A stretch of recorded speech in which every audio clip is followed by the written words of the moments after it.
Olá, meu nome é Mainara, juntamente com o Sérgio, hoje a gente vai estar apresentando aí o nosso projeto de arquitetura, que se chama Walmart. Então, fazendo introdução aí ao projeto, falando um pouco sobre o contexto, o nosso projeto visa trabalhar com a operação de vendas dos supermercados. Então, os supermercados, eles são basicamente o comércio de alimentos e artigos domésticos em geral, mas convencional ao redor do mundo. Então, ele é um sistema de autosserviço, né, que possui um catálogo aí bem variado de produtos. Esse autosserviço, basicamente, funciona através da ida do consumidor até o estabelecimento e a escolha dos produtos que estão disponibilizados nas prateleiras. Como ele é um segmento que oferta produtos de necessidades básicas, esses estabelecimentos são frequentados aí pela vasta maioria da população ao redor do mundo. Porém, esse método tradicional de compras, ele acaba apresentando falhas que acabam tornando esse processo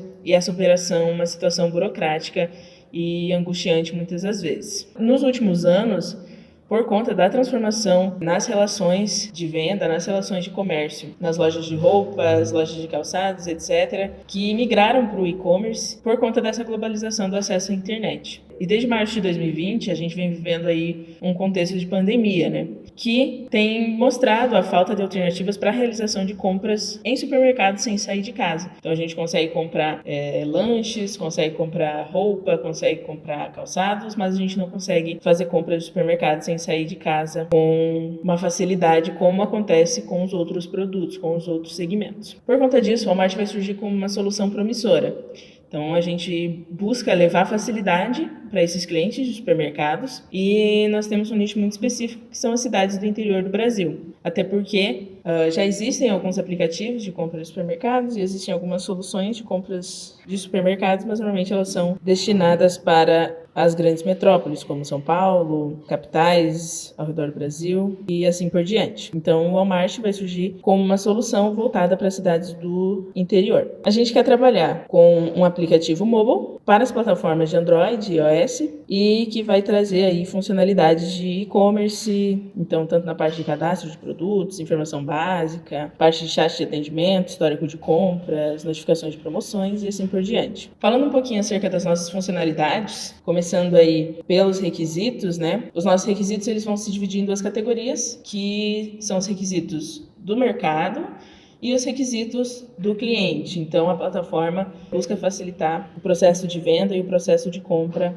ao mesmo tempo, né? Então, os nossos requisitos vão ser aí categorizados de acordo com esse processo de compra e esse processo de venda. Então, começando pelo requisito 1 e 2, são requisitos de cadastro. Então, nós temos o cadastro de mercado, temos o cadastro de cliente. Partindo para o requisito 3, nós temos a parte de login para todos. A gente se refere aí a todos porque dentro da plataforma é a mesma tela para fazer login de ambas as partes, né? Os cadastros são diferentes porque o mercado precisa de informações diferentes do que o cliente precisa passar para o sistema dentro da plataforma. Então, no requisito 4, nós temos parte de cadastro de produtos por parte do mercado, que vai visar e permitir que o usuário que representa o mercado e vai interagir com a plataforma possa ver e cadastrar aí os produtos que estão à venda. Esses produtos vão ser apresentados através de catálogos digitais e esse mesmo usuário vai poder alterar informações como preço, como disponibilidade acerca desses produtos. A gente também tem a questão de selecionar a disponibilidade, onde o usuário que representa o supermercado vai poder disponibilizar os horários de atendimento, as formas de pagamento aceita, os bairros e as rotas que são atendidas pelos entregadores do dia e assim ele vai conseguir mostrar ali, selecionar uma previsão de tempo médio para entrega naquele dia e essa previsão vai acabar variando automaticamente conforme os pedidos forem realizados, né? Então tem dias que o sistema vai perceber que os pedidos estão sendo entregues num determinado intervalo e vai estar automaticamente alterando essa previsão de entrega. O requisito 6 é em relação a visualizar as localizações atendidas por parte do cliente, então o usuário do mercado selecionou essa disponibilidade de localização e o cliente vai poder visualizar se a localização que ele deseja ser atendido é uma localização que o mercado atende. Partindo para o requisito 7, então, a gente tem a amostra de perfil do mercado e a visualização do perfil desse mercado por parte do cliente. Então, isso vai permitir que o usuário que faz uso do aplicativo ele possa realizar compras e visualizar detalhes acerca desse estabelecimento que ele está comprando. No requisito 8, então, tem a parte do mercado mostrar o catálogo de produtos e do cliente visualizar. Ele vai ter opções de interação e ele vai poder adicionar no carrinho, aumentar, diminuir a quantidade, um catálogo comum aí como nos outros formatos de e-commerce. No requisito 9, então, tem a parte de adicionar esses produtos no carrinho. E aí, então, a gente parte para o requisito 10, onde esse usuário vai poder selecionar o endereço de entrega entre os endereços que ele pré-cadastrou lá no cadastro dele já, ou então ele vai também poder selecionar um horário para retirada na loja física, de acordo com o limite mínimo e máximo que podem ser definidos pelo mercado. Partindo então para o requisito 11, é a parte de escolha de forma de pagamento por parte do cliente. Ele também pode vir aí a receber descontos através de cupons. No requisito 12, esse cliente vai poder finalizar a compra e o sistema vai enviar para o mercado esse pedido, sendo que essa solicitação ela vai estar sujeita à leitura e à confirmação por parte do mercado. No requisito 13, então, seria a opção desse cliente poder cancelar o pedido, né?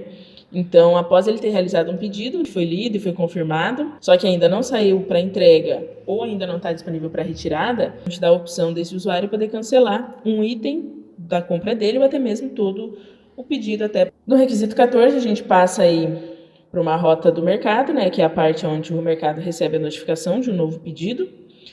Então, o usuário que representa o mercado e vai estar interagindo com o Walmart, ele vai poder ser notificado a cada novo pedido que ele recebe. Então, ele vai ser alertado através de uma mensagem e de um áudio, vai tocar uma musiquinha lá para mostrar para ele que chegou um pedido novo, e ele vai poder visualizar os detalhes desse pedido e as informações do usuário comprador e partir para o requisito 15, que é a parte de ele aceitar ou recusar esse pedido, né? Então, esse usuário ele vai poder ler, aceitar ou recusar, e se ele recusar, ele vai precisar apresentar uma justificativa para essa recusa. Partindo para o requisito 16, teria a parte de notificação de leitura de aceite do pedido, né? Então, quando o mercado aceita esse pedido ou recusa, enfim, o cliente vai receber uma notificação juntamente com as informações de previsão e entrega no caso de aceite. E o requisito 17 seria a parte de visualizar a lista de pedidos recebidos do dia. Então, é um requisito do mercado. E aí, esse usuário que representa o supermercado na nossa plataforma, ele vai poder visualizar uma lista dos pedidos que foram recebidos no dia, em ordem decrescente, a partir do último pedido recebido. O requisito 18 seria a parte de liberação do pedido. Assim que ele estiver saindo para entrega ou estiver disponível para retirada, o usuário do mercado, ele vai e libera esse pedido. E aí, acabamos indo para o próximo requisito, que é o 19, onde o cliente vai receber uma notificação de liberação, de que o pedido dele saiu para entrega, ou então ele está disponível para retirada. No requisito 20, a gente tem a parte de finalizar o pedido. Então, após o entregador voltar, depois da entrega, com o pagamento, o mercado tem a opção de finalizar o pedido e marcar ele como concluído. E depois disso, vai ser liberado para o cliente a opção de avaliação, onde ele pode avaliar a qualidade do atendimento, né? Isso se trata do requisito 21. Ele vai poder avaliar essa qualidade de atendimento na entrega e vai poder pontuar se o pedido dele foi entregue ou não. E também vai poder descrever feedbacks com maiores detalhes, né? Vai poder dizer acerca do entregador, acerca da qualidade dos produtos que chegaram, se chegaram amassados, se chegaram danificados e assim por diante. Aí a gente parte para o último requisito, que é o requisito 22, onde o mercado vem a receber aí essas avaliações feitas pelos compradores e tem a opção de responder cada uma delas individualmente. Então, mostrando aqui o nosso diagrama de casos de uso, né, essa visão de casos de uso, ele vai conter todos esses requisitos que eu mencionei anteriormente e ele vai ser dividido aí entre dois atores, começando pelo cliente, que vai realizar todas essas ações dentro da plataforma, parte de cadastro, login, localizações atendidas, visualizar perfis dos mercados, cancelar pedido, avaliar pedido, enfim, tudo aquilo que a gente tinha visto anteriormente. E por parte do mercado, a parte de cadastramento de produto, cadastramento de usuário, seleção de disponibilidade, como a gente tinha visto anteriormente, todas essas ações então partem desses dois atores, sendo um deles o cliente, que vai estar utilizando o sistema para fazer compra, e o mercado que está vendendo essa mercadoria. Entrando então nos estilos arquiteturais, para o Walmart, então, o primeiro estilo arquitetural escolhido foi cliente-servidor. Ele foi escolhido devido à facilidade na organização e à comunicação entre os serviços, e também por ser uma das mais conhecidas atualmente. Como funcionaria então? Como que seria dividido? Seria dividido a parte cliente, servidor e a base de dados. Na parte cliente, então, ele teria duas divisões. Seria a parte do usuário, cliente e usuário, que é o cliente que faz a compra no mercado. Então, ele faz o cadastro, procura o produto e compra. E tem a parte do mercado, que seria o cliente do mercado, onde teria toda a parte do cadastro de produto, toda a parte da logística e do gerenciamento das vendas. Então, esse cliente ele se comunicaria com o servidor, que essa comunicação seria feita através de requisições HTTP, que optaria por utilizar recursos hash, como get, post put, delete, entre outros. E esse servidor faria a comunicação com a base de dados. Como segundo estilo arquitetural, então, foi escolhido o estilo em camadas. Ele foi escolhido por ser uma arquitetura fácil de dividir as funções e de definir o domínio da aplicação. E ele foi definido como um MVC. Então, ele ia ter a parte Model, View e Controller. Então, a camada do Model ela seria responsável por toda a parte lógica da aplicação. Ela ia gerenciar os dados e as regras de negócio. E ia controlar a parte do armazenamento com o banco de dados. A parte controle, ela ia ser o componente que ia fazer a mediação entre a entrada e a saída dos dados, fazendo o ajuste das informações e dos dados para fazer essa conversa. E a parte da view seria a parte que ia ser interessada ao usuário, que é onde o usuário ia trabalhar. Então, essa view ia ser dividida também entre a view do usuário que está tentando realizar a compra e o usuário do mercado, que faz toda a parte da logística e do gerenciamento. Entrando então na visão de desenvolvimento, a gente definiu então esse diagrama de estilos, então onde o Walmart seria definido de acordo com interfaces e os componentes. Então os componentes seriam o servidor, que ele seria responsável por toda a lógica do serviço de hospedagem e o trabalho com esses dados. A parte do login, que ele seria responsável pelos serviços de login e funções de segurança, como criptografia, entre outras coisas.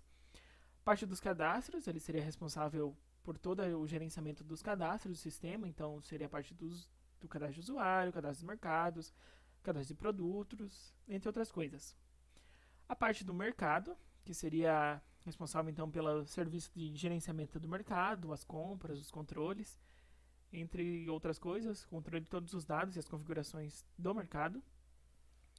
A parte do usuário, que seria responsável pelo gerenciamento dos dados do usuário e os serviços prestados a ele.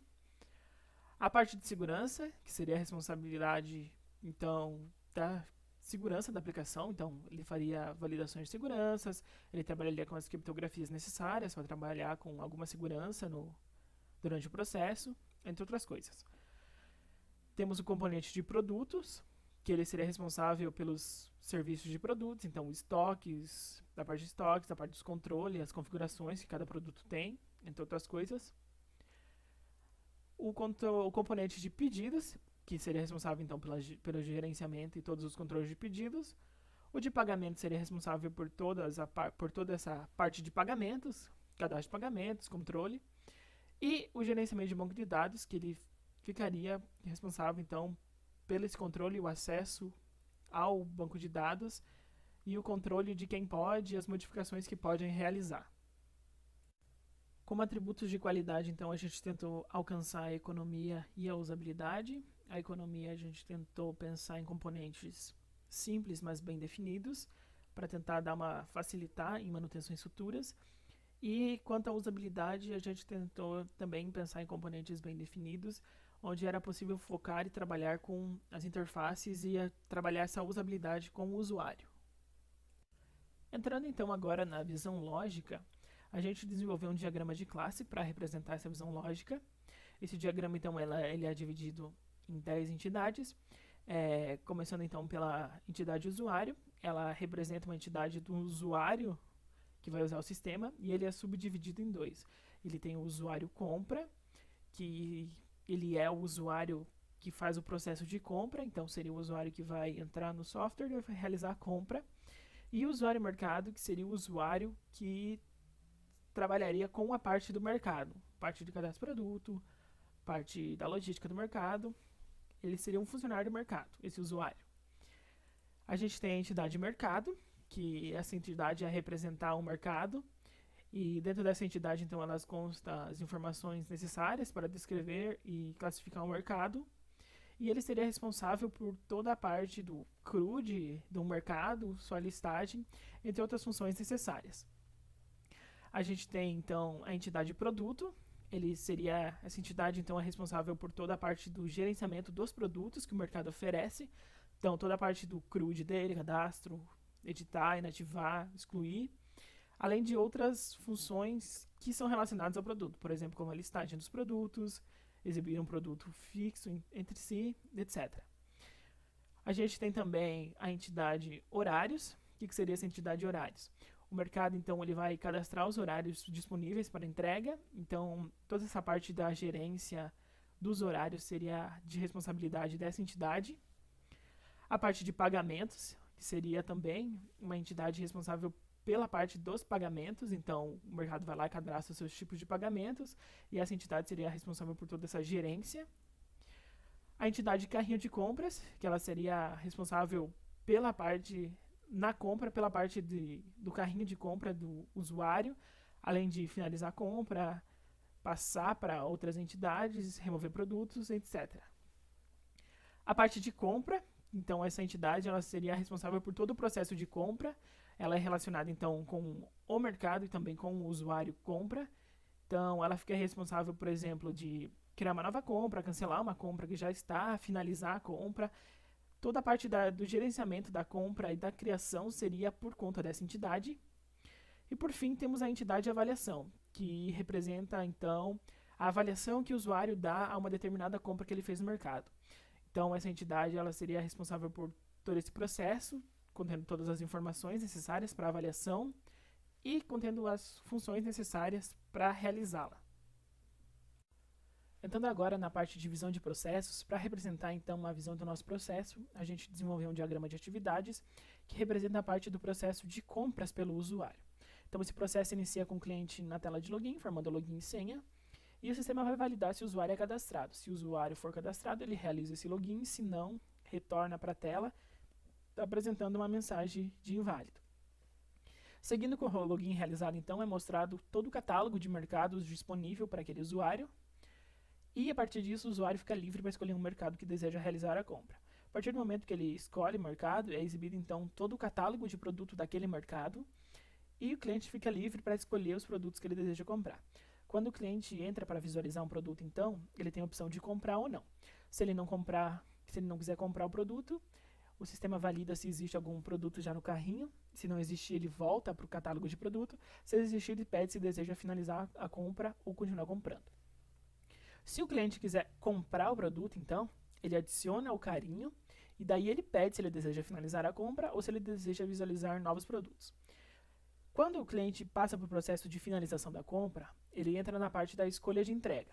Então, o que seria essa escolha de entrega? O mercado ele fica responsável pelo cadastro dos horários de entrega que ele pode enviar. Então, por exemplo, meu mercado, eu posso entregar às 9 da manhã e às 16 da tarde. Então, eu faço esse cadastro e essa escolha serve para isso, para o cliente escolher qual é o melhor horário de entrega. A partir do meu horário de entrega escolhido, eu passo para a forma de pagamento. Na forma de pagamento, então, o mercado também cadastra quais os pagamentos que ele aceita, se é dinheiro, cartão ou algum convênio, por exemplo. Então, toda a parte da administração de pagamento fica a responsabilidade do mercado. Então, o cliente, por exemplo, se ele escolher cartão, é responsabilidade do mercado pegar e trazer a maquininha de cartão para o cliente pagar. Após a escolha, então, da forma de pagamento, vai para o processo de finalização de compra. Nesse processo de finalização de compra, é informado, então, todos os dados que... Concluindo, então, a nossa apresentação, como as dificuldades e lições aprendidas. Então, como a dificuldade para desenvolver esse projeto como um todo, os participantes estavam, então, com uma sobrecarga de atividades para desenvolver, o que pode estar atrapalhando no desenvolvimento do projeto em questão. Os efeitos psicológicos da pandemia, que é um momento bem crítico e sério que a gente está vivendo agora, e todo mundo está abalado com isso. E, como lição aprendida, e também como uma dificuldade, é que entender e documentar um sistema é difícil, mas ele é essencial. Bom, ele é difícil por quê? Porque você precisa trabalhar com muitos detalhes, e esses detalhes nem sempre você conhece e precisa ir atrás deles, ainda mais para documentar em todos os âmbitos de uma arquitetura. Mas isso torna também ele essencial, porque com esses processos catalogados, você consegue ter o conhecimento completo de como o sistema vai funcionar e como você vai interagir com esse sistema. Então ele dá uma base fundamental tanto para o desenvolvedor, tanto para o usuário, como para todos os stakeholders do projeto. Então é isso. Espero que vocês tenham gostado. Obrigado e até breve.